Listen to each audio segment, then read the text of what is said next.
श्री गुरुभ्यो नमः। नमस्ते बच्चों, I welcome you all to our online learning. तो बच्चों, हमने पिछली कक्षा में देखा कि सूरज पूरब दिशा से निकलता है और धीरे धीरे गोल हो जाता है और लाल रंग का प्रकाश फैल जाता है। तो ऐसे ही सूरज आता है। तो दूसरी पंक्ति में अब हम देखेंगे। तो दूसरी पंक्ति में सूरज के आने से चिड़ियां गाने लगती हैं और कलियां भी खिल जाती हैं और दिन भी बढ़ने लगता है और सूरज भी बढ़ने लगता है। तो बच्चों, अब हम पढ़ेंगे तीसरी पंक्ति। तीसरी पंक्ति यानी third para. Now we are going to read children. Okay, shall we start? Let's start with third para. लगते हैं कामों में सब, सुस्ती कहीं न रहती तब, धरती गगन दमकता है, ऐसे तेज चमकता है। One more time I'll repeat children. लगते हैं कामों में सब, सुस्ती कहीं न रहती तब, धरती गगन दमकता है, ऐसे तेज चमकता है। तो first we are going to learn the meaning children. लगते हैं कामों, कामों यानी वर्क चिल्ड्रन, काम यानी वर्क चिल्ड्रन, सब सब यानी एवरीवन। सुस्ती, सुस्ती यानी लेजीनेस चिल्ड्रन।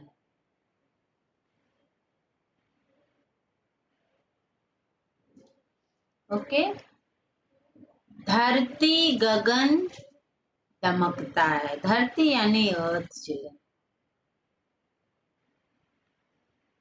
गगन, गगन यानी स्काई।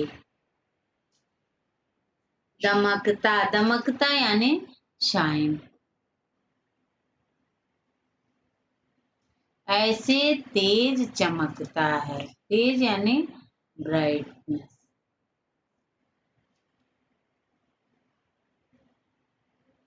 ब्राइट,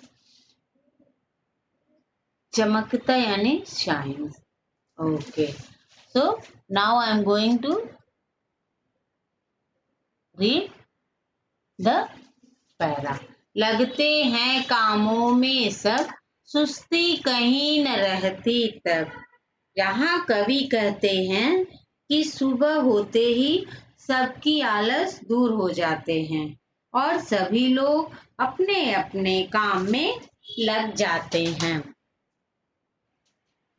जैसे आप लोग स्कूल के लिए तैयार हो जाते हो और आपके माता पिता भी अपने अपने काम में लग जाते हैं। और अगर आप बाहर देखेंगे तो सब्जी वाला सब्जी बेचने लगता है, दूध वाला दूध बेचने लगता है। तो ऐसे ही बच्चों सब अपने अपने काम में लग जाते हैं।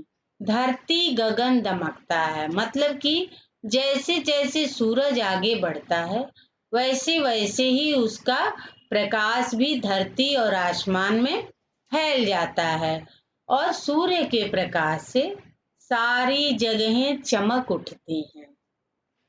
Okay children, so now I am going to say you in English also. So morning everyone will start going for their work and children will go to their school. There will be no laziness. सुस्ती कहीं न रहती तब। There will be no laziness. The whole earth will be shining children. Okay? तो अगला अब हम चौथी पंक्ति पढ़ेंगे बच्चों। Now let's start with 4 paragraph. गर्मी कम हो जाती है, धूप थकी सी आती है, सूरज आगे चलता है, ऐसे सूरज ढलता है। One more time I'll repeat children.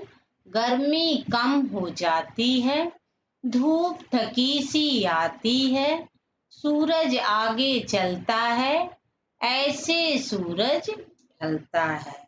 तो अब हम देखेंगे बच्चों कि गर्मी कम हो जाती है और धूप थकी सी आती है। तो सबसे पहले अब हम मीनिंग देखेंगे बच्चों। गर्मी, गर्मी यानी हीट चिल्ड्रन। कम, कम यानी लेस यू कैन से। धूप थकी सी, धूप यानी रेज, सन रेज और रेज। थकी सी आती है, थकी सी मीन्स टायर्ड।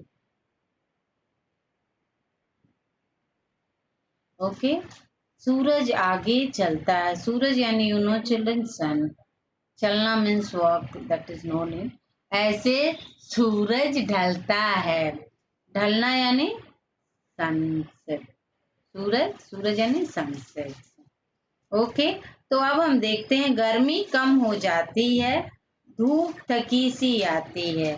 यहाँ पर कवि कहते हैं कि 12 बजे तक सूरज हमारे सिर के ऊपर आ जाता है और समय जैसे जैसे आगे बढ़ता है, जैसे कि 1 2 3 4 5 6 7, जब 7 बजता है तो आप देखे होंगे बच्चों अंधेरा हो जाता है, मतलब कि गर्मी भी कम हो जाती है और प्रकाश भी धीरे धीरे कम हो जाता है।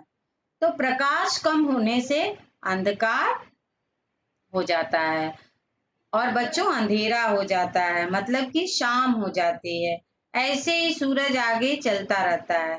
तो बच्चों सुबह के 6 बजे से चलते चलते शाम को 7 बजे तक जहाँ पहुंचता है वह दिशा पश्चिम दिशा कहलाती है। तो बच्चों जिस दिशा में सूरज छिपता है वह दिशा पश्चिम दिशा कहलाती है। तो ऐसे ही सूरज बढ़ते हुए पश्चिम दिशा में ढल जाता है।